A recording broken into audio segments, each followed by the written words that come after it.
تو یہ ساری چیزیں اصل میں فیول ہیں، انہی سے رب کی رضا کمانی ہے۔ اولاد ہے، اولاد کے مسائل ہیں، اب جائز حدود کے اندر ان کو پورا کرنا ہے، یہ ایک امتحان جو کہا گیا انما اموالکم اولادکم فتنہ، تو وہ کوئی برے معنوں میں نہیں کہا گیا کہ انہیں مار دو، کہا یہ گیا ہے کہ یہ بات مد نظر رکھو کہ یہ جو تمہیں اولاد اور بیویوں اور یہ سارا کچھ ملا ہے نا، یہ تمہارا پیپر ہے، اسی میں تم نے فیل ہونا ہے، پاس ہونا ہے۔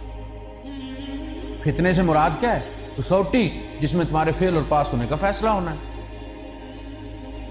یہ ایزی نہ لو ان کو، تمہاری بیویاں اور تمہارا مال اور تمہاری اولاد وہ سارے تمہارا امتحان ہے۔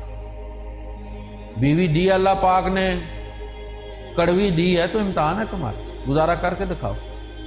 اور یہ بات ہمیں پہلے کہی گئی تھی کہ دیکھو ہم تمہیں جہاں بھیج رہے ہیں نا، ہم تمہیں وہاں کوئی ہنی مون پہ نہیں بھیج رہے۔ اردو میں بلونا کہتے ہیں نا آپ، رڑکنا وہ کیا ہے؟ رگڑا دینا۔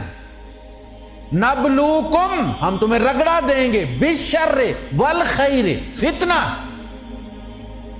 سورہ الانبیاء، کل نفس ذائقۃ الموت، ہر ایک نے مرنا ہے مگر مرنے سے پہلے رگڑا کھانا ہے، ہم تمہیں آزمائیں گے۔ وَنَبْلُوكُمْ بِالشَّرِّ وَالْخَيْرِ فِتْنَةً وَإِلَيْنَا تُرْجَعُونَ، ہم تمہیں بلوئیں گے برے حالات میں بھی، اچھے حالات میں، اور ہر بندے پہ آتے ہیں، تنگی تکلیف مشکلیں سب پر آتی ہیں، وہ ہمارے مقدر میں لکھی ہوئی ہیں، ان سے مفر نہیں ہے۔ جو بھی تنگی تکلیف آتی ہے دنیا میں، یہ ہمارا امتحان ہے، ہماری اصل، ہمارے سٹیٹس کا تعین، امیری اور غریبی کا تعین، دکھ اور سکھ کا تعین قیامت کے دن ہونا ہے۔ دنیا کی امیری، دنیا کی غریبی، دنیا کی عزت ذلت، ٹھوکریں پتھر، یہ سارے امتحان ہیں، ان میں کوئی بھی ہمارا سٹیٹس نہیں۔ تو یہ آدمی سونے کا چمچہ لے کر پیدا ہو اور اسی حالت میں مر جائے کروڑ پتی ہو کر، آپ سمجھتے ہیں وہ کامیاب چلا گیا؟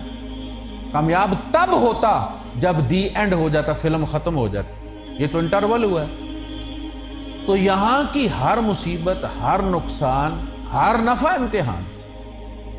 نفع ہو تو تیری خوشی چیک کی جا رہی ہے کہ یہ خوشی میں ہماری عادت توڑتا ہے، اور غم دے تو چیک کیا جاتا ہے کہ یہ غم میں ہماری حد توڑتا ہے۔ خوشی ہو یا غم ہو، اللہ کی حد نہیں ٹوٹنی چاہیے، ان حدوں کے اندر رہنا چاہیے، اس کی رضا ہے۔